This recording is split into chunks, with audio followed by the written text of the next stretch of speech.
28 e Atos 2 também. Glória a Deus.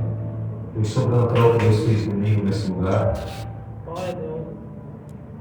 Temos um derramar de quebrantamento de Deus.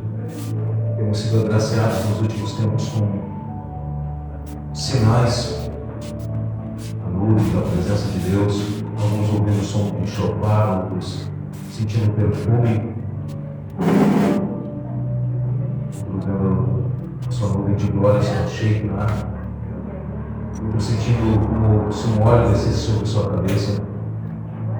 Ontem, quando estava orando na praia, fomos abraçados com uma bola de fogo que brotava do céu. E eu vi que esses são sinais de que algo está acontecendo no reino espiritual. E sobre isso nós queremos falar hoje. Joel 2, 28.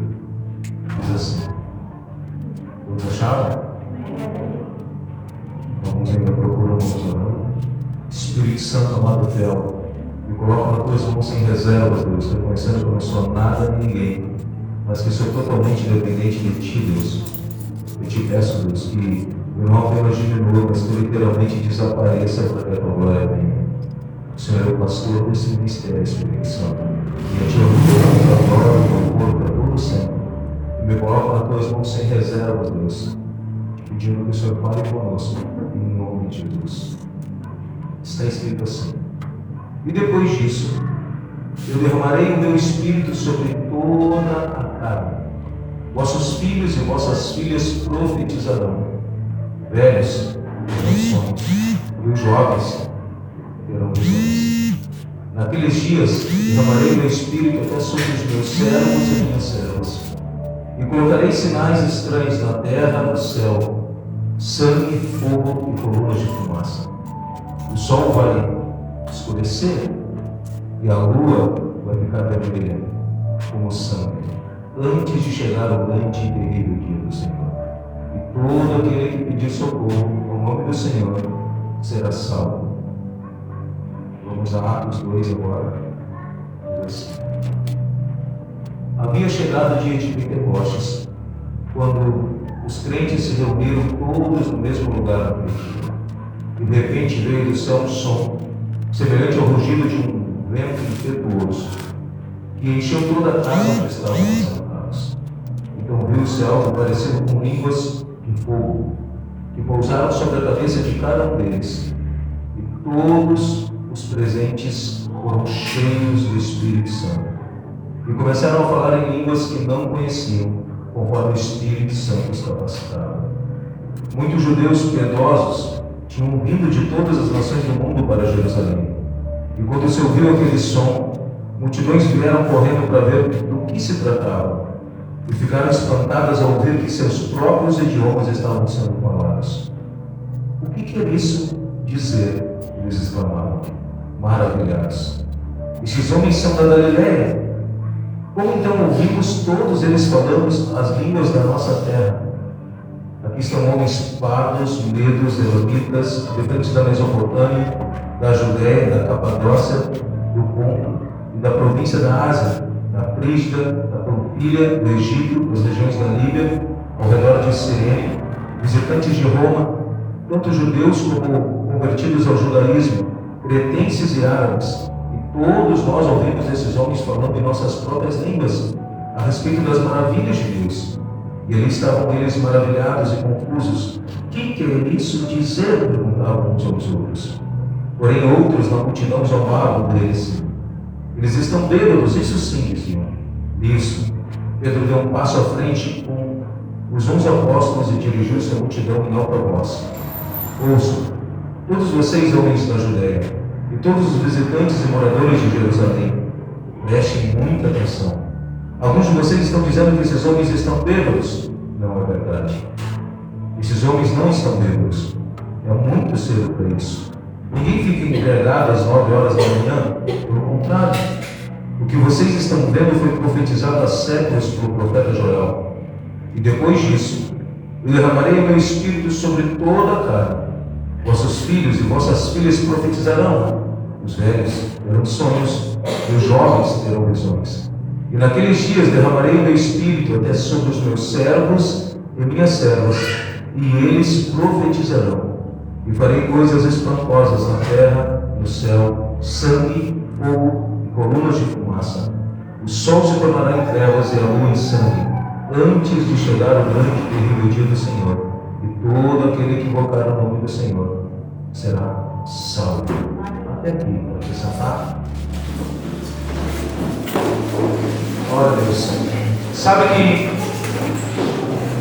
quando nós olhamos o Antigo Testamento e estudamos a respeito do mover do Espírito ao longo da narrativa bíblica desde Gênesis, onde o Espírito Santo começa pairando sobre as águas, se movendo sobre as águas, onde o homem recebeu o sopro de Deus, o fôlego de vida, Deus soprou o Espírito e o homem foi feito alma vivente.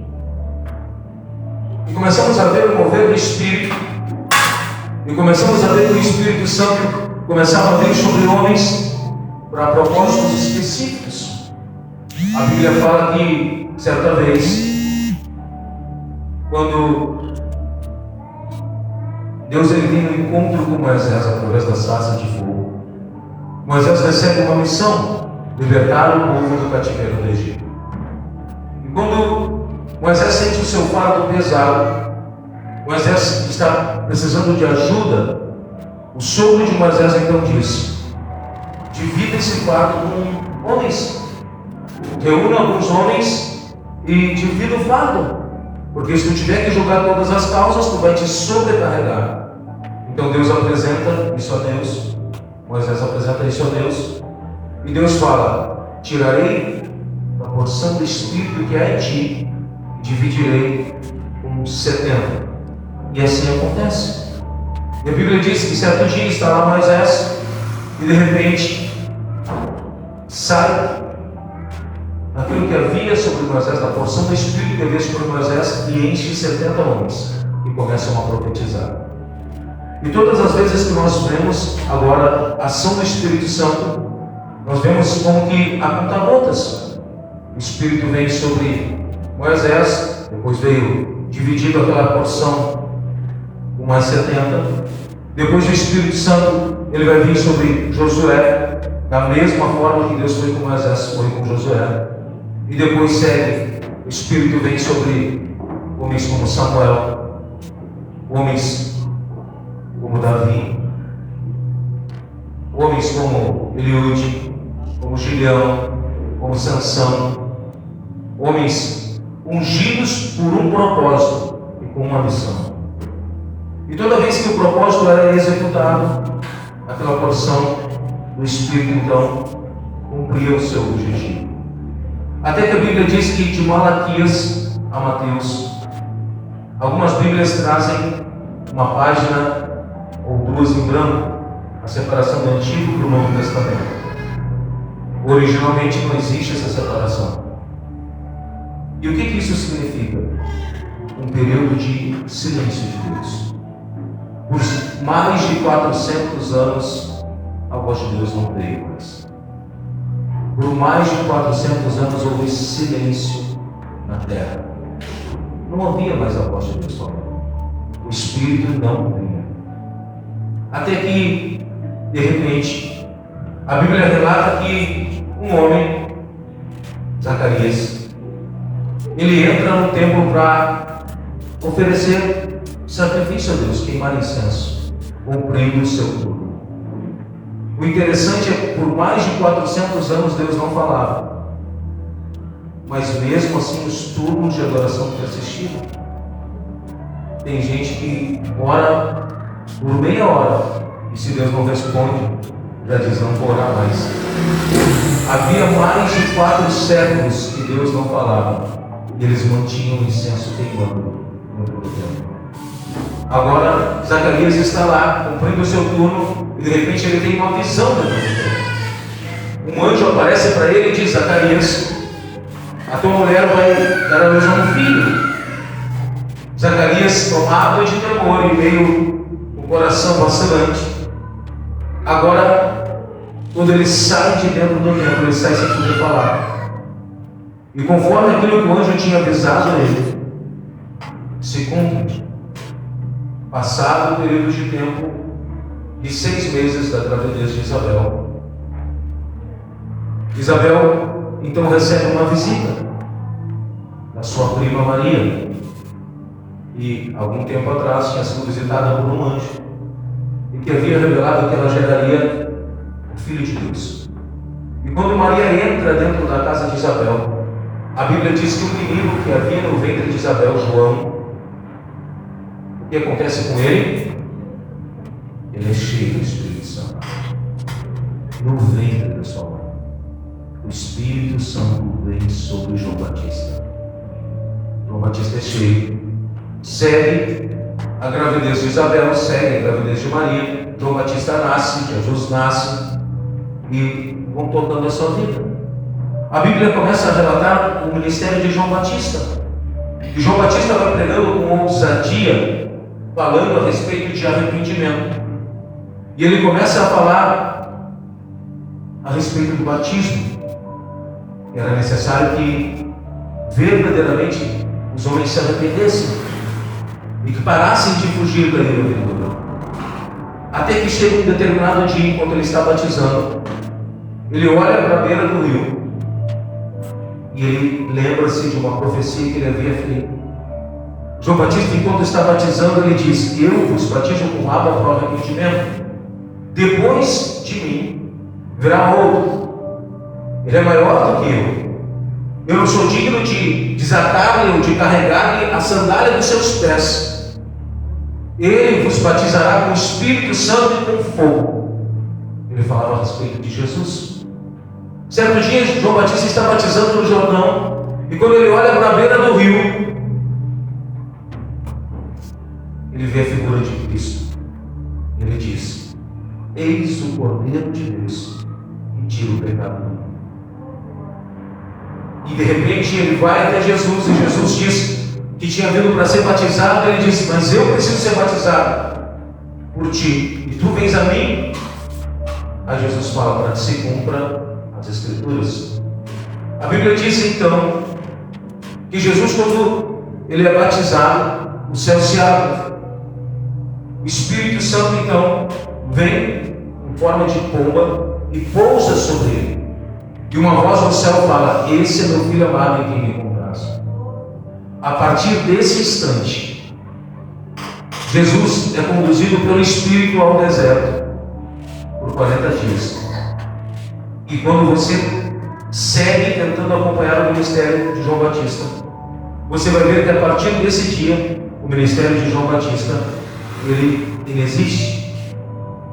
A Bíblia diz que certa vez os discípulos incomodados foram até ele e disseram: João, não sabes tu que Jesus tem batizado mais do que tu? A Bíblia diz: se bem que não era Jesus quem batizava, mas os seus discípulos. E João então fala: convém que ele cresça e que eu diminua. João sabia que já tinha cumprido o seu papel.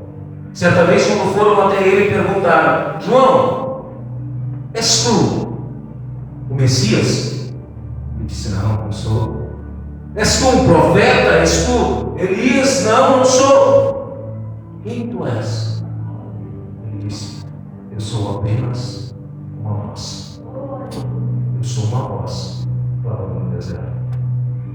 Agora, esse homem que sabia quem era, sabia o seu propósito, sabia pelo qual ele tinha sido gerado, a missão de ser uma voz, preparando o caminho, a missão de ser uma voz, guiando as pessoas para que ouvissem onde estava o caminho. Agora João Batista, ele está anunciando que as pessoas deveriam seguir a Cristo. E a partir daquele instante, no dia do batismo de Jesus, é como se o Espírito que havia vindo sobre João Batista, no dia que ele foi cheio do Espírito Santo no ventre, é como se imediatamente, na hora que ele batizou Jesus, aquela porção saísse dele e viesse diretamente do céu, como forma de pomba, e repousasse sobre Jesus. Agora, a ação do Espírito Santo que havia sobre João Batista está agora sobre o ministério de Jesus. Por isso Jesus, quando ele chega no templo, ele abre o pergaminho do rolo de Isaías e ele lê diante das pessoas que estão no templo: o Espírito do Senhor está sobre mim, por isso me ungiu para quê? Pregar o Evangelho aos pobres, curar os quebrantados de coração e pregar a liberdade aos cativos. Jesus estava falando: ei, o Espírito está sobre mim. Ele estava falando: está sobre mim agora.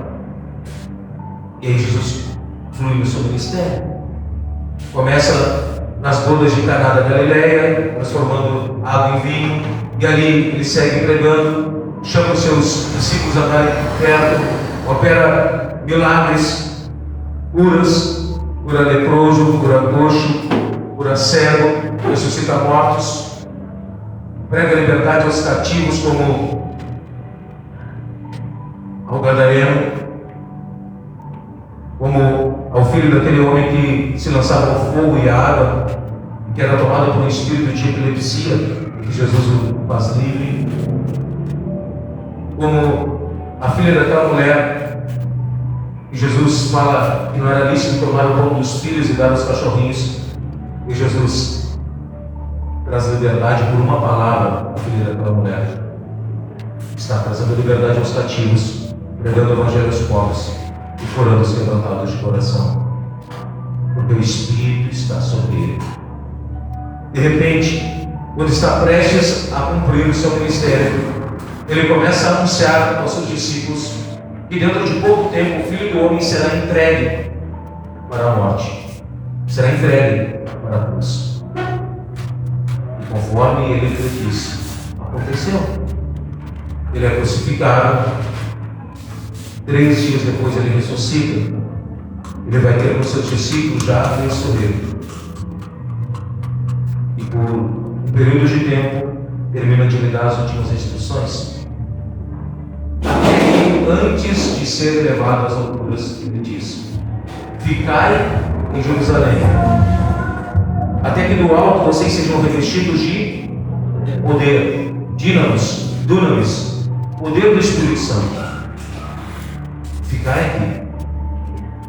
Ele estava falando a respeito do cumprimento da profecia de Joel, embora aqueles discípulos não soubessem bem sobre o que ele falava. No livro de João, ele já profetizava a respeito disso. Ele dizia: convém que eu vá, porque se eu não for, eu não poderei enviar ele.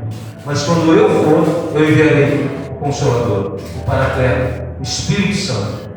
E quando ele vier, ele convencerá o mundo do pecado, da justiça e do juízo.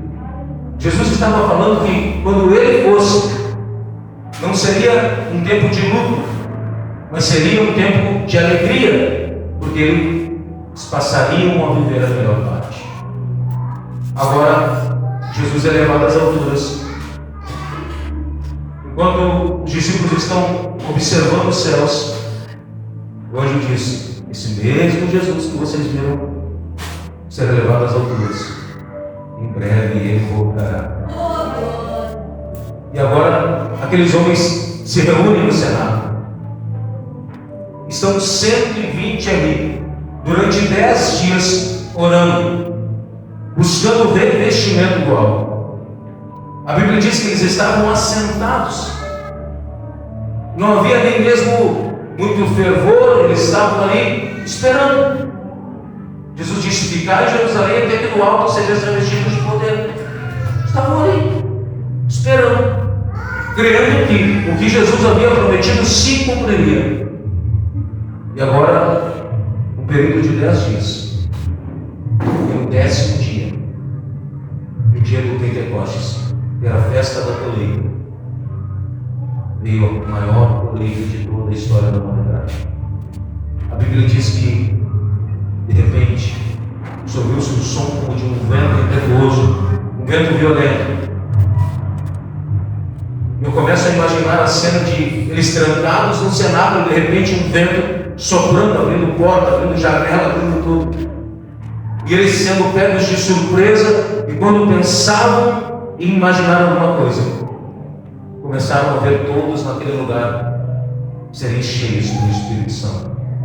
E tudo que conseguia se ver eram como línguas repartidas como de fogo, uma brasa passando para lá e para cá, enchendo cada um deles.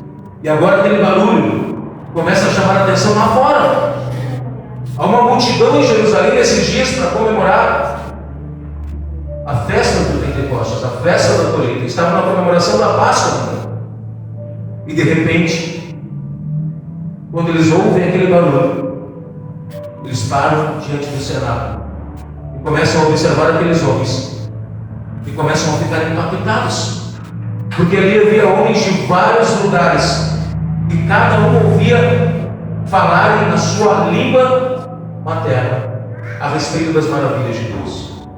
É como se hoje pessoas de diversas nações do mundo chegassem diante dessa igreja e quando chegassem aqui encontrassem pessoas falando em japonês, outros em árabe, outros em inglês, outros em alemão, outros em francês, outros em dialetos chineses, dialetos africanos, e cada um na sua própria língua materna ouvisse nós falarmos a respeito das maravilhas de Deus. E aqueles homens estão impactados, porque dizem, esses homens são homens simples, como podem estar falando na nossa própria língua?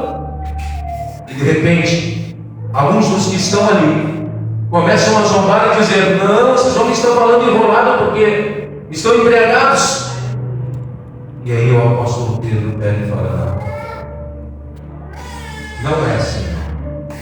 São 9 horas da manhã e não é horário para tal. Mas o que vocês estão vendo é aquilo que foi profetizado pelo profeta Joel. E entenda algo. Quando Joel profetizou que nos últimos dias Deus derramaria do seu Espírito sobre toda a carne, para os judeus era absurdo. Para os judeus isso era uma profecia absurda, impossível de se cumprir. Para os judeus que observavam Deus, um Deus santo, que via e ungia reis, que via e ungia juízes, que via e ungia os profetas, era impossível que esse Deus ungisse toda a carne, que pegassem homens gentios, que pegassem homens que não fossem judeus e derramassem o seu Espírito sobre eles.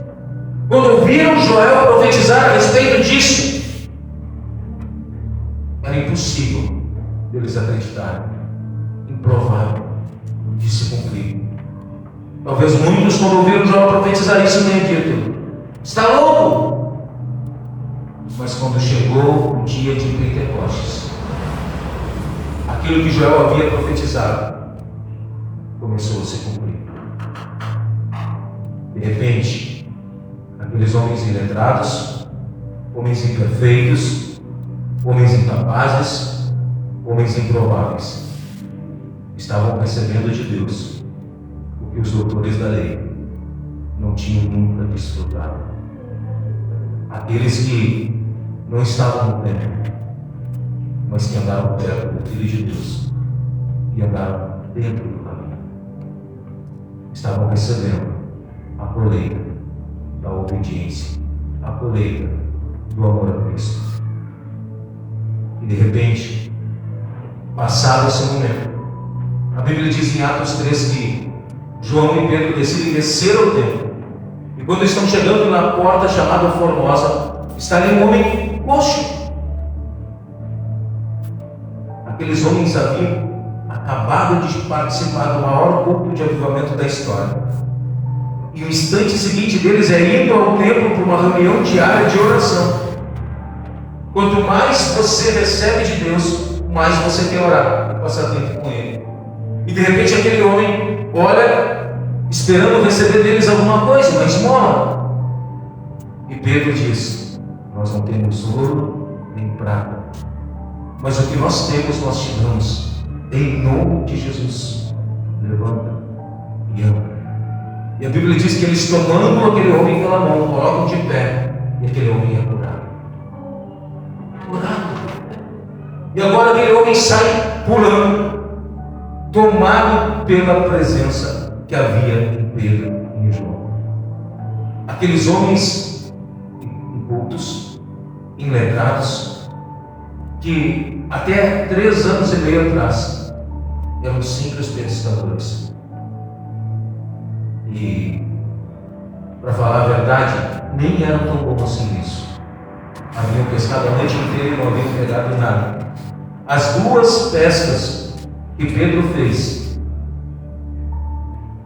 que tomou um barco e foi pescar, a Bíblia fala que ele passou a noite inteira pescando e não pescou nada.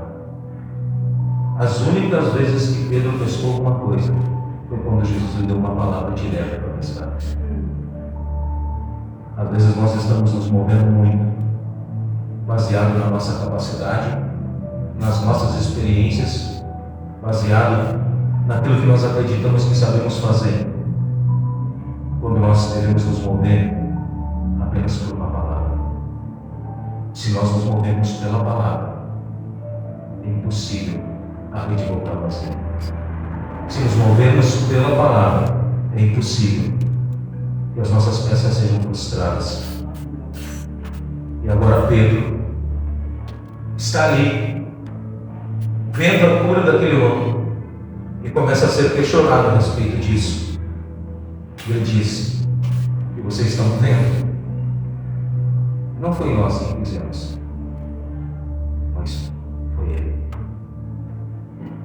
Aquele que está cheio do Espírito Santo dá toda a glória a ele." Glória a Deus. Jamais ousa cobrar a sua glória. Jamais. E quer saber a melhor notícia? A Bíblia diz que Pentecostes começou em Atos 2. Mas se você for folheando o livro de Atos, você vai ver que o Espírito Santo desceu na casa de Cornélio, gentil. O Espírito Santo veio sobre Saulo de Tarso, um homem sanguinário, assassino de cristãos. E quando a gente vai ao final do livro de Atos, Atos 28, que fala a respeito do final da vida de Paulo, dizendo que ele ensinava acerca do Senhor Jesus e tinha toda a liberdade para fazer isso. A verdade é que o livro de Atos, ele não tem um fim. Porque o livro de Atos não parou até o dia de hoje. Nós somos Atos nos dias de hoje. O livro de Atos, que são os atos do Espírito Santo, continuam operando até o dia de hoje. Pentecostes começou em Atos 2, mas segue disponível até o dia de hoje. Se todos nós começarmos a clamar, voltarmos o nosso coração para Ele, alinharmos o nosso pensamento, alinharmos o nosso coração, alinharmos as nossas forças em um só propósito, de que Ele venha, Ele virá e revestirá cada um de nós. Quando avançamos na história da igreja, eu vejo um homem que tinha uma oração só: Senhor, aviva o país de Gales e nos enche com o teu Espírito. Aviva o país de Gales e nos enche com o teu Espírito. Dos 13 aos 16 anos, ele orou. Dos 13 aos 16 anos, o Espírito Santo veio sobre Gales. Ele tinha acabado de entrar no seminário. Volta para sua cidade, começa a compartilhar daquilo que havia sido dirigido. O Espírito Santo vem sobre Gales. E em 9 meses, o país inteiro está incendiado pela presença de Deus. Em 9 meses, a história de uma nação inteira é revolucionada. Nessa noite, Deus está procurando homens e mulheres que estejam dispostos a clamar: Senhor, traz o teu Espírito sobre o Rio Grande. Senhor, traz o teu Espírito sobre nós. Enche-nos com o teu Espírito. Enche-nos. Enche-nos.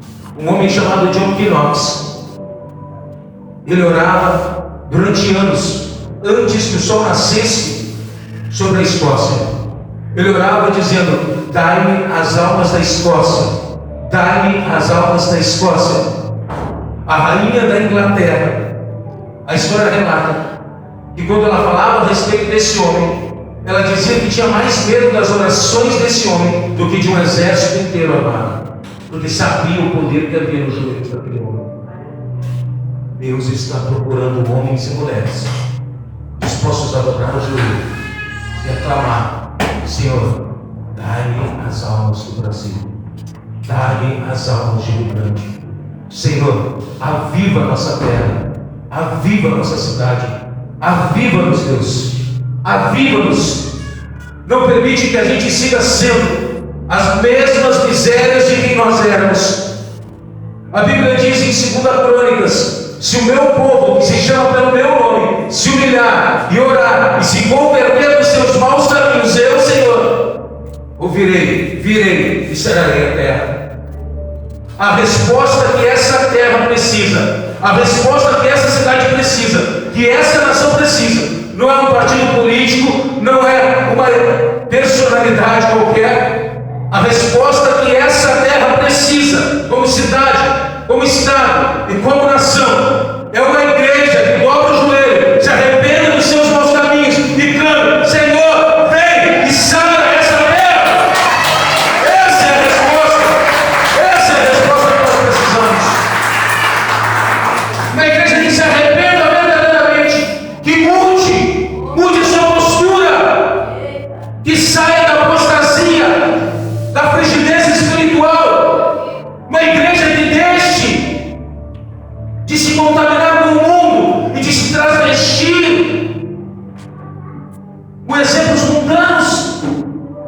Uma igreja que se santifique, que busque a face do Senhor acima de todas as coisas, que honre Ele de verdade. Uma igreja que não vai ficar contando os segundos na sua presença, mas que vai mergulhar em lugares mais profundos, que vai desejar desesperadamente estar mais perto dele, que vai permanecer até que ele venha, que vai permanecer, perseverar até que ele venha. Uma igreja apaixonada pela sua presença, que a sua palavra seja como um fogo cerrado em seu peito, que a sua palavra seja uma chama ardendo a partir dos seus lábios. Uma igreja que, quando fale de Jesus, seu rosto brilhe, seus olhos lá se enchem de lágrimas. Uma igreja que, quando fale de Jesus, o seu coração aqueça, que não fale como quem está lendo uma revista, que não fale como quem fala de uma personalidade que você quer passar para a TV, mas que fale como quem fala do maior amor da sua vida. Que fale com experiência, não com conhecimento apenas. Experiência real. Uma igreja que desfrute dos lugares de intimidade. É isso que o Senhor tem buscado. Uma geração que esteja disposta a ver Joel se cumprindo todos os dias. Uma geração que esteja disposta a ser cheia pelo Espírito Santo. E tudo isso começa quando nós tomamos uma decisão. Para que nós possamos ser cheios de Deus, nós precisamos nos esvaziar de nós mesmos. Para que nós possamos ser cheios de Deus, precisamos nos esvaziar de mágoas, amarguras, rancores, falta de perdão, tristezas, preocupações. Esvaziar a nossa mente e permitir que Ele assuma o controle de todas as áreas da nossa vida. Eu não sei como você chegou aqui hoje, eu não sei como têm sido os seus dias. Talvez você tenha chegado aqui e o diagnóstico que você tenha ouvido nos últimos tempos não é um diagnóstico de esperança, mas a Bíblia nunca falou a respeito daquilo que você está vendo. A Bíblia fala que a fé é o firme fundamento das coisas que você espera e a certeza daquelas que você não vê. Se você não está vendo, está no caminho certo. A Bíblia nunca fala que você precisa ver, mas que você precisa crer. Qual o teu coração nessa noite? Quando perguntaram para João Batista quem ele era, ele sabia quem ele era. E se eu te perguntar nessa noite, quem você é? Qual é a tua identidade? Quem você é? Quem você é? Para que você possa ser cheio por Deus, é necessário primeiro que você saiba quem é. Ele não é Deus de confusão. Ele não vai te ungir sem propósito. Você precisa saber quem você é. Quem você é em Deus. Quem você é. Não é você viver apenas de expectativa de outros, mas você ter a sua própria expectativa em Deus, a partir da sua identidade. Quem você é? Davi era um rei, mas a sua verdadeira identidade era muito maior do que isso. Era um adorador em excelência.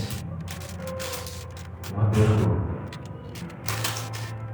Quando a gente olha Samuel, ele não era apenas um profeta. Ele era muito mais do que isso. Era um menino que ouviu a voz de Deus. Quando a gente olha João Batista, ele dizia que era uma voz. Mas Jesus disse que dos nascidos de mulher não houve ninguém maior do que João Batista. Essa era a sua identidade. E você? Quem você é? Quem você é?